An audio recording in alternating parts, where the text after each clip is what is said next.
आगे बढ़ रहे खबरों में, उत्तराखंड में चुनावी बिसात बिछ चुकी है। 2022 की तैयारियों को लेकर पार्टियों ने पूरी ताकत झोंक दी है।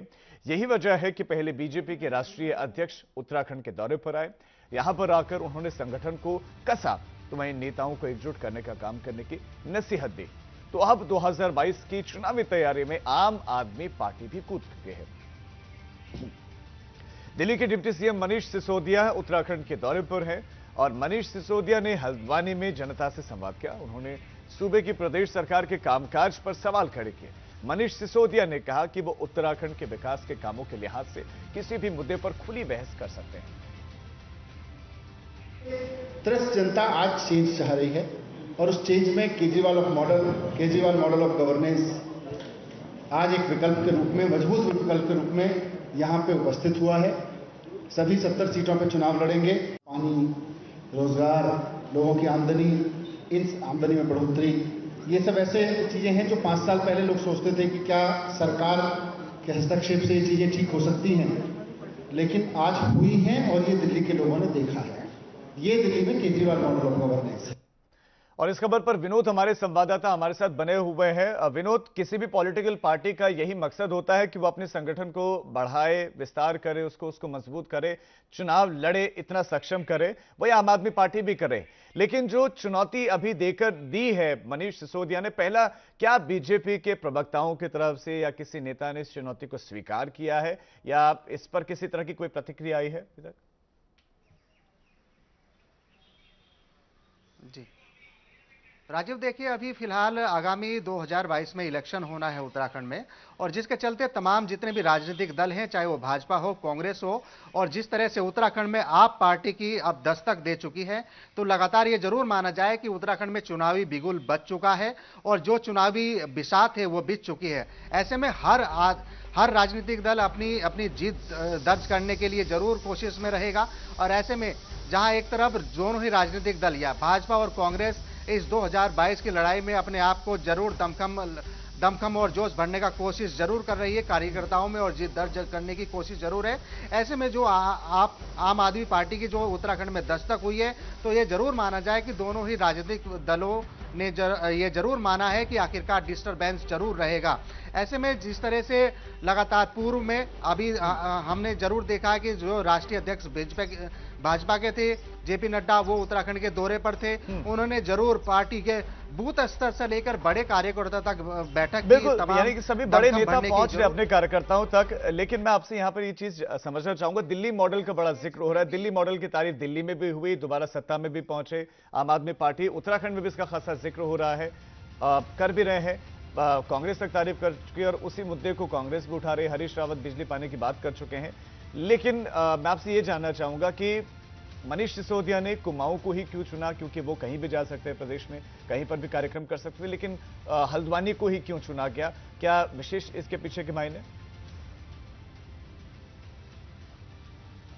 जी राजीव, देखिए कोई ऐसा खास मायना इस दौरे का उनका नहीं है। और दिल्ली के डिप्टी सीएम जिस तरीके से उत्तराखंड में आए थे, 3 दिनों के लिए वो भ्रमण पर रहे, अलग अलग उनकी बैठकें हुई, वार्ता हुई, और यही वजह है कि अब उत्तराखंड में आम आदमी पार्टी ने दस्तक दे दी है। और आगे जिस तरह से 2022 में दोनों ही राजनीतिक दलों ने, जो यहाँ के बड़े दल हैं भाजपा और कांग्रेस, खुद इस तरीके से मान चुके हैं कि आने वाले दिनों में आम आदमी पार्टी कहीं ना कहीं 2022 के इलेक्शन में डिस्टर्ब करने वाली है। यानी कुछ ऐसे हिस्से हैं जहां पर आम आदमी पार्टी कहीं ना कहीं अपनी मजबूती जरूर दिखाएगी। और जिस तरह से दिल्ली के डिप्टी सीएम का उत्तराखंड में दौरा था, उन्होंने कार्यकर्ताओं से मिले और उन्होंने साफ तौर पर जो वर्तमान सरकार है यानी त्रिवेंद्र सरकार को चुनौती दी है। और आने वाले समय में आम आदमी पार्टी की दस्तक पूर्ण रूप से उत्तराखंड में रहेगी। 2022 के इलेक्शन में तमाम जितने भी विधानसभा सीटें हैं उन पर इलेक्शन लड़ने वाली है। और यह भी साफ तौर पर डिप्टी सीएम सिसोदिया ने कहा है कि जिस तरह से अब लगातार उत्तराखंड में 70 विधानसभा सीटों पर इलेक्शन आम आदमी पार्टी लड़ने जा रही है, तो चेहरा भी देवभूमि से ही होगा। तमाम महत्वपूर्ण विषयों को लेकर उन्होंने अलग अलग कार्यकर्ताओं से बात की, अलग अलग बिल्कुल क्षेत्रों विनोद, में कुल मिलाकर पहले जाकर तो जो लोगों से दिल्ली बातचीत मॉडल की है तो उसको ये जरूर आगे माना रखा जाए जा रहा है कि और उसके 2022 बाद क्या क्या के इलेक्शन किया जा में सकता अब है वो सारी जानकारियां दे रहे हैं। आपका फिलहाल विनोद इस तमाम जानकारी के लिए बहुत शुक्रिया। तो आम आदमी पार्टी भी पूरी तरह से कूद चुकी है और बड़े बड़े आम आदमी पार्टी के जो चेहरे हैं, जो लीडर्स हैं, वो उत्तराखंड पहुंचना शुरू हो गए। मनीष सिसोदिया इसी कड़ी में पहुंचे। आगे बढ़ रहे हैं, बात करेंगे बर्फबारी की। उत्तराखंड में बर्फबारी से मौसम खुशनुमा हो गया। पहाड़ी इलाकों में बर्फ की सफेद चादर दिख रही है। बर्फबारी की कुछ तस्वीरें आपको दिखाते हैं। देखिए 6 तस्वीरें आपके सामने हैं बर्फबारी की। औली में बर्फबारी हुई है और तस्वीरें हैं बद्रीनाथ धाम में बर्फ की सफेद चादर है और रोजाना बर्फ गिर रही है बद्रीनाथ धाम में। तो विकासनगर के चक्राता में फेमस टूरिस्ट स्पॉट है, यहां पर भी बर्फ गिरी है। तो उत्तरकाशी की हर्षिल घाटी कैसी दिख रही है वहां भी आप तस्वीरों में देख रहे हैं। पिथौरागढ़ मुनस्यारी की बात करें तो बर्फबारी यहां पर भी देखने को मिली और जोशीमठ में भी बर्फबारी का असर देखने को मिला वन्य जीवों पर। लेकिन ये जो तस्वीरें हैं, आपको तस्वीरों में जगह अलग अलग हैं लेकिन तस्वीर एक सी दिख रही है। बर्फ की एक सी सफेद चादर दिखाई दे रही है और बेहद बेहद खूबसूरत ये पहाड़ अब दिख रहे हैं।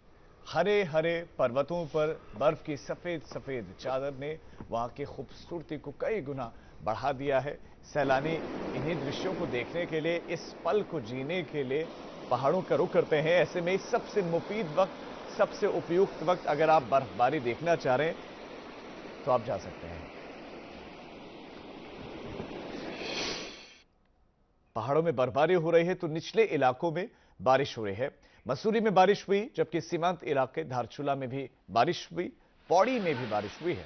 धारचूला, पौड़ी और जो 3000 मीटर से नीचे की ऊंचाई है वहां पर भी बारिश बहुत से हिस्सों में देखने को मिली। राजधानी देहरादून में कल बारिश देखने को मिली थी, तो धारचूला, पौड़ी में भी बारिश हुई है। और बारिश के बाद ठंड अब और ज्यादा बढ़ गई है और बढ़ती ठंड के साथ अब ये अनुमान लगाया जा रहा है कि आने वाले कुछ दिनों में बर्फबारी हो सकती है निचले इलाकों में भी।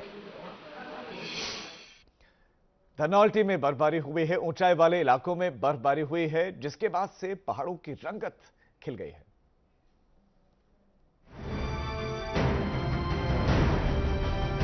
जहां तक नजर जा रही है सिर्फ बर्फ ही बर्फ नजर आ रही है।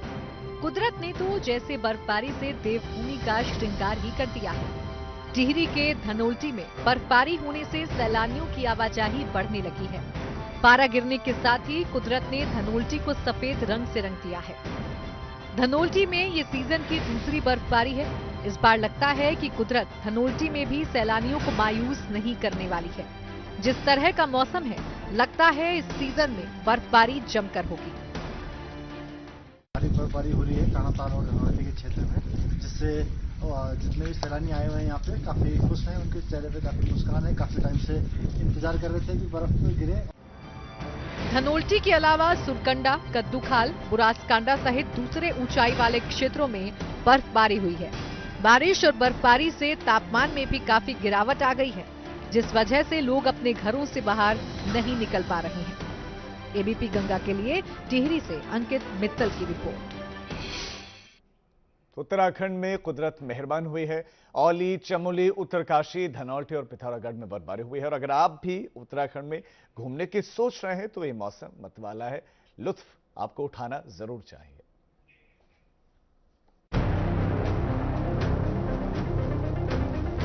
दिसंबर के दूसरे हफ्ते में देवभूमि में कुदरत ऐसी मेहरबान हुई कि पहाड़ों पर बर्फ की चादर बिछ गई।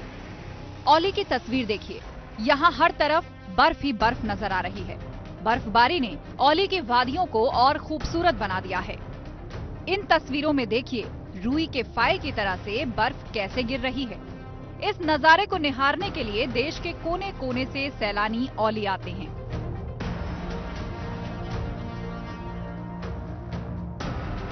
पथरीली पगडंडियों, पेड़ की टहनियों और मकानों की छतों के ऊपर बर्फ जम गई है। अब बद्रीनाथ धाम की तस्वीर भी देखिए, कैसे बर्फ गिर रही है। बद्रीनाथ मंदिर के सामने बनी सीढ़ियों पर बर्फ की मोटी परत जम गई है।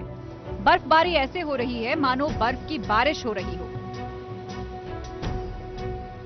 मंदिर के ऊपर भी बर्फ की मोटी परत जम गई है। ऐसा लग रहा है मानो कुदरत बर्फ से बाबा बद्री का अभिषेक कर रही है।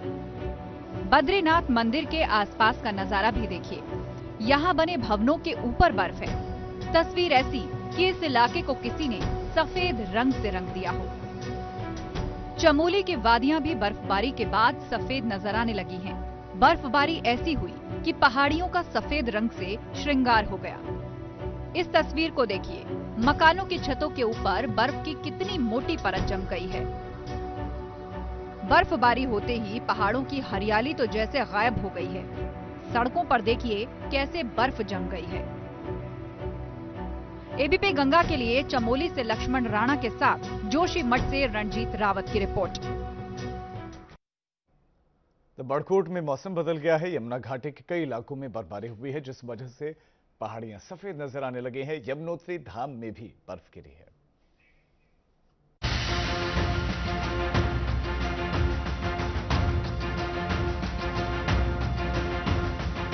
कुदरत ने यमुना घाटी को सफेद रंग में रंग दिया है। हर तरफ सिर्फ बर्फ ही बर्फ नजर आ रही है। बर्फबारी ऐसी हुई कि हर चीज सफेद नजर आने लगी। पेड़ों के ऊपर बर्फ की मोटी परत जम गई, जिस वजह से पहाड़ों की खूबसूरती निखर आई। यमुनोत्री धाम, केदार कांठा, गुलाबी कांठा, चेनशी और हर की दून वैली में बर्फ गिरी है। रात से काफी बर्फबारी जारी है और अभी तक अगर हम देखें तो आधा फीट के आसपास बर्फ यहाँ पर जमा हो चुका है और यहाँ के जो स्थानीय लोग हैं वो भी बर्फ का काफी आनंद ले रहे हैं और रात को कुछ सैलानी भी यहाँ पर आए हैं, वो भी काफी बर्फ का आनंद ले रहे हैं यहाँ पर। बर्फबारी के बीच पहाड़ों में उठ रही ये धुंध खूबसूरती को और निखार रही है। मां यमुना के शीतकालीन प्रवास यमुना मंदिर के चारों तरफ बर्फ जमी हुई है। पारा गलने से ठंड में इजाफा हो गया है। एबीपी गंगा के लिए बड़कोट से नितिन चौहान की रिपोर्ट। उत्तरकाशी के ऊंचाई वाले इलाकों में बर्फबारी हुई है। गंगोत्री धाम, हर्षिल समेत कई इलाके बर्फ में ढके हुए दिखाई दे रहे हैं। हर तरफ बर्फ ही बर्फ नजर आ रही। सैलानी इस मौसम का लुत्फ उठाने के लिए पहुंचने लगे हैं।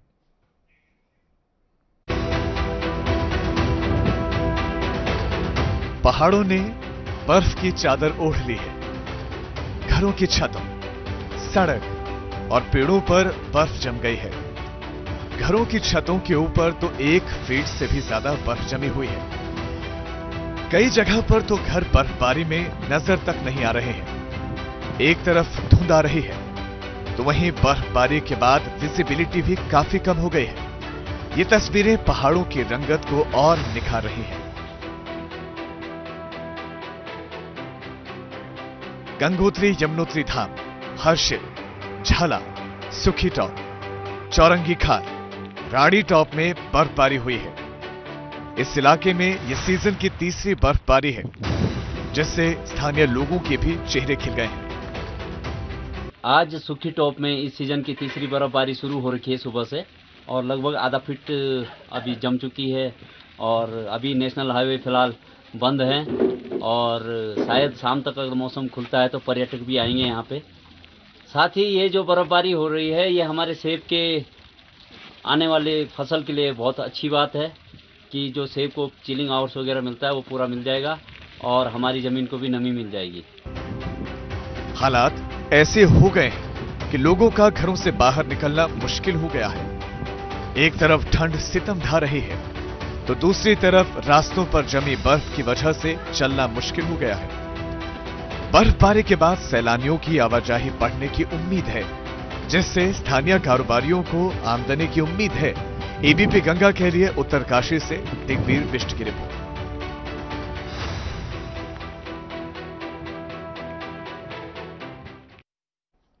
और अब बड़ी खबर हल्द्वानी से, जहां पर सड़क जाम करने वाले 20 लोगों पर केस दर्ज हुआ है। मुकदमा दर्ज हुआ है 20 लोगों पर जिन्होंने सड़क को जाम किया। सड़क जाम करने वाले लोगों पर मुकदमा दर्ज हुआ है। काठ गोदाम थाना इलाके का मामला, जहां पर कोविड नियमों का उल्लंघन हुआ और फिर अब मुकदमा दर्ज हुआ है। केस रजिस्टर्ड हुआ है। शादी समारोह अनुमति की शर्तों के उल्लंघन का आरोप है। शादी समारोह आयोजित किया गया लेकिन कोविड गाइडलाइंस का पालन नहीं हुआ। नियमों को ताक पर रखा गया। काठगोदाम पुलिस ने जांच भी शुरू कर दी। रुड़की के सिविल अस्पताल में मरीजों पर एक बार फिर से नए साल से महंगाई की मार पड़ने वाली है। 1 जनवरी से पर्चा फीस, एक्सरे, अल्ट्रासाउंड, ईसीजी और खून की सभी जांचें 10% तक महंगी हो जाएंगी, जो निजी सेंटर्स से भी महंगी होंगी और सभी अस्पताल प्रबंधन ने नई दरों को लागू करने की तैयारियां शुरू कर दी हैं।